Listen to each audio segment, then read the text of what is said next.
2023 murder of a man in his 70s was in front of a judge earlier today to learn. What if I told you someone invited their boyfriend on a romantic hike, but that surprise wasn't a picnic?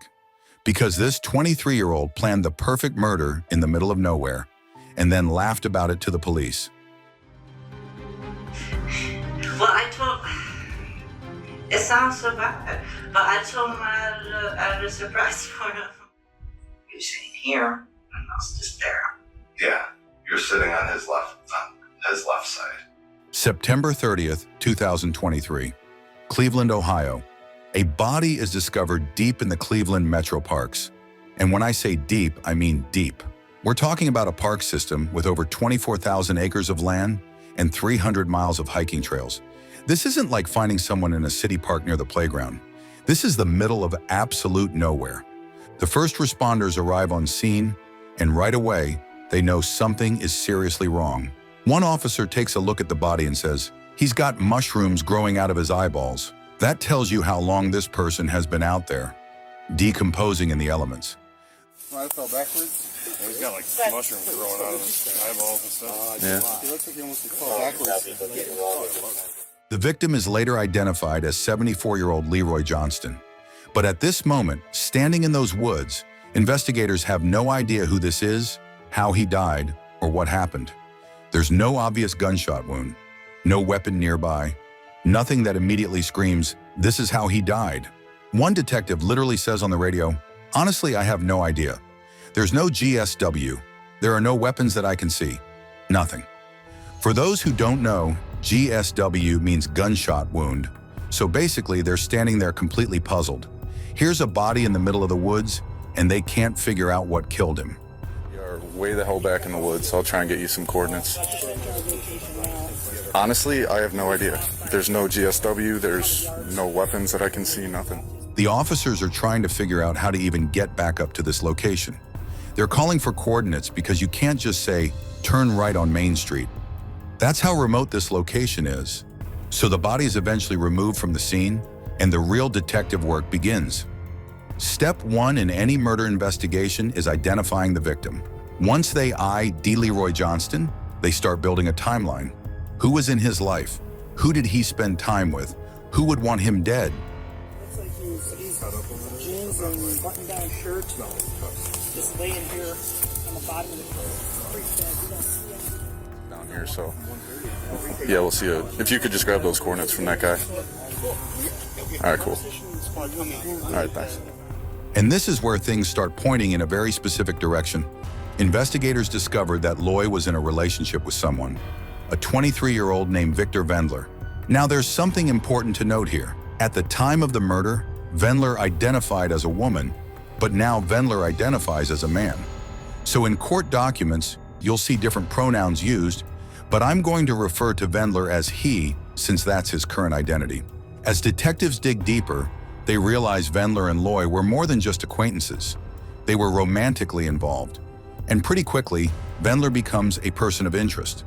But here's the thing. The body was found on September 30th, 2023. Vendler wasn't arrested until June 2024. That's about 8 months later. Why? Because investigators wanted to get this absolutely right. They launched what they called a covert investigation into Vendler. This means surveillance, watching his social media, tracking his movements, building an airtight case. You don't rush a murder investigation. You make sure every piece of evidence is locked down tight. During this investigation, some really disturbing details start to emerge. According to the evidence, this wasn't a crime of passion. This wasn't a fight that got out of hand. This was planned, calculated, cold.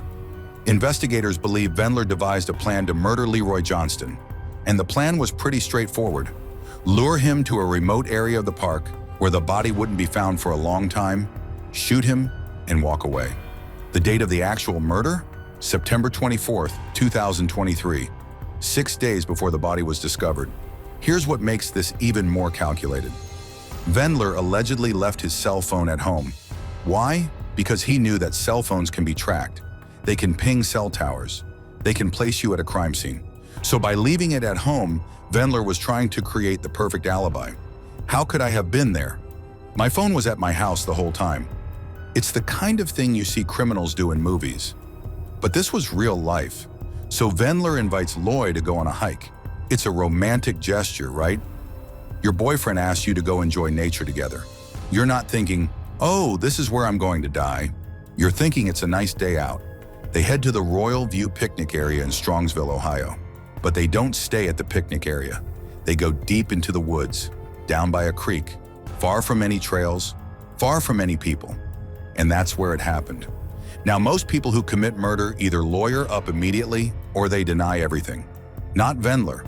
When police brought him in for questioning, he talked, and talked, and talked. And this is where the case goes from disturbing to absolutely chilling. The detective starts asking Vendler about what happened. And Vendler just describes it, casually, like he's talking about what he had for breakfast. You shoot him, did you stand back up? Yeah. So he stayed seated, Yeah. and then you stood up and went behind him? Yeah, surprise. Vendler basically says yes. He felt he had no choice. He claims Loy was abusive, that Loy would never change, and that he had to do something. Then the detective asks how it happened. Vendler explains they were sitting by the creek. He was sitting on Loy's right side. They were just talking, having a normal conversation. Vendler had a backpack with him. Inside that backpack was a gun. Here, and I was just there. Yeah, you're sitting on his left side. Like if I'm I'm dyslexic. And then Vendler says something that made my blood run cold. I told him I had a surprise for him. The detective asks what kind of surprise, and Vendler laughs. Actually laughs. I had a surprise for him, Okay. and that was the surprise. Oh, so you said like wait here. Yeah. So how exactly did it go? Let that sink in. He told a 74-year-old man to close his eyes because there was a surprise waiting, and then he shot him in the head. The detective, to his credit, stays calm. He's building a case here. He needs this confession on tape, so he keeps the conversation going. Close. Pretty close. Like, Because I didn't want to miss, because Yeah. if I had to... yeah. Now you might be wondering why the detective isn't yelling at Vendler. Why isn't he showing disgust? Why is he just calmly asking questions? This is actually brilliant police work. The detective knows that if he gets confrontational, Vendler might shut down, might ask for a lawyer, might stop talking. So instead, he creates this comfortable environment. He speaks conversationally. He acts like they're just two people having a chat, and it works. Vendler keeps talking, keeps giving details, keeps confessing. The detective asks about the gun, about the backpack, about exactly how Vendler stood up and moved behind Loy. Every detail is important. Every word is being recorded. This is the kind of confession that wins cases. Experienced detectives know this technique. You mirror the suspect's energy. If they laugh, you don't condemn them. You keep them talking. Your job isn't to judge them in that room. Your job is to get the truth on tape. And this detective absolutely nailed it. So what evidence did police have beyond this confession?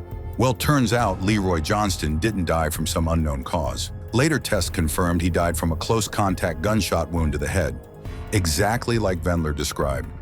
The location of the body matched Vendler's story, down by the creek, in that remote area. Everything lined up.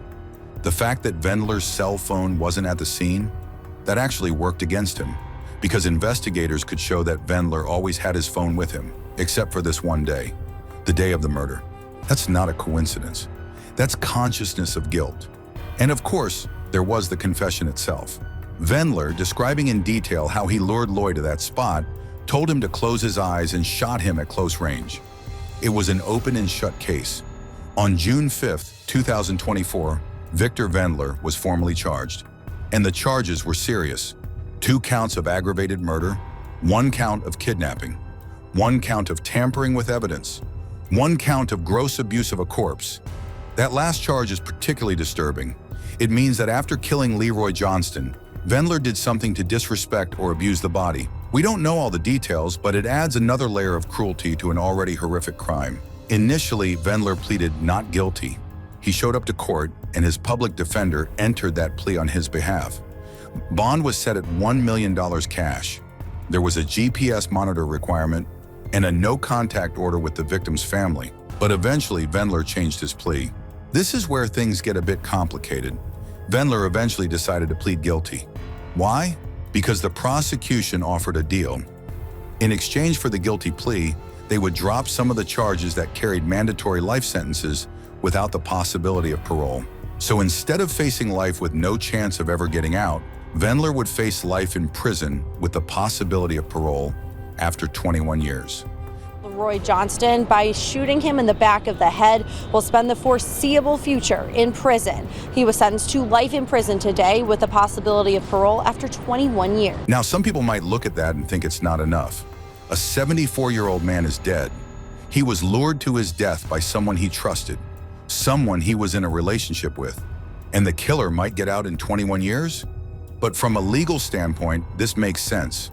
The prosecution gets a guaranteed conviction. They don't have to risk a trial where something could go wrong. They don't have to put the victim's family through the trauma of watching a trial. And they still get Vendler locked up for a very long time.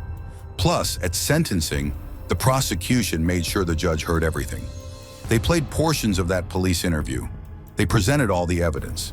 They showed the premeditation, the lack of remorse, the cruelty of it all. At the sentencing hearing, Vendler had a chance to speak, to show remorse, to apologize to the victim's family, to explain himself. But there wasn't much of that. The judge, however, had plenty to say. I learned about this case and the life ended unnecessarily. The judge made it clear that this wasn't some accident or crime of passion. This was cold, calculated murder, and the sentence needed to reflect that. Life in prison, with the possibility of parole after 21 years. Vendler is now serving that sentence, and while there's a possibility of parole in the future, there's no guarantee he'll ever get out. Parole boards look at a lot of factors: behavior in prison, remorse, rehabilitation. And when they listen to that police interview, when they hear Vendler laughing about murdering someone, it's hard to imagine them thinking, yes, this person is ready to rejoin society. Through all of this, it's important to remember Leroy Johnston, a 74-year-old man who thought he was going on a hike with someone he cared about, someone he trusted, someone he was in a relationship with. He had no idea what was coming. He sat by that creek, probably enjoying the peaceful sound of the water, maybe thinking about what they'd do after the hike, where they'd eat dinner, what they'd talk about later. And then he was told to close his eyes, because there was a surprise. We don't know a lot about Loy's life. The focus of these cases always ends up on the killer. But Loy had a family. He had people who loved him, people who are now left with this horrible, senseless loss. And they had to sit through that sentencing hearing. They had to hear about how Vendler laughed while describing the murder. They had to relive the worst moment of their lives while watching the person responsible show no real remorse. That's the real tragedy here. Not just that a life was taken, but how it was taken. The betrayal, the cruelty, the complete lack of humanity. This is the question everyone asks in cases like this. Why? What drives someone to plan out and execute the murder of their romantic partner? During the police interview, Vendler claims it was because of abuse. Yeah, because I've been like harassed and abused and like assaulted like my entire life. And it's just like... If that's true, if there was abuse in the relationship, there are ways to handle that. You can leave. You can get help. You can file for restraining orders. You can reach out to domestic violence organizations. What you don't do is lure someone to the woods and shoot them in the head. And the way Vendler laughed while describing it, that doesn't sound like someone who was traumatized and acting in desperation. That sounds like someone who felt empowered by what they did. Someone who enjoyed it. Some people are just capable of extreme violence. They can rationalize it. They can compartmentalize it. They can even find humor in it. And that's what makes cases like this so disturbing. Because we want to understand. We want there to be a reason that makes sense. But sometimes there isn't one. Sometimes people just do evil things. From a true crime perspective, this case teaches us a few things about modern investigations. First, cell phone data is crucial. Investigators immediately look at phone records. Who was the victim talking to? Where were they? Where was their phone pinging? And criminals are getting smarter about this. That's why Vendler left his phone at home. But here's the thing, that actually made him more suspicious, because investigators could see he always had his phone with him. So why not on this particular day? That pattern change is a red flag. Second, confessions are still king. Even with all our modern technology, nothing beats someone sitting down and admitting what they did. That's why detectives work so hard to create that comfortable environment in the interview room.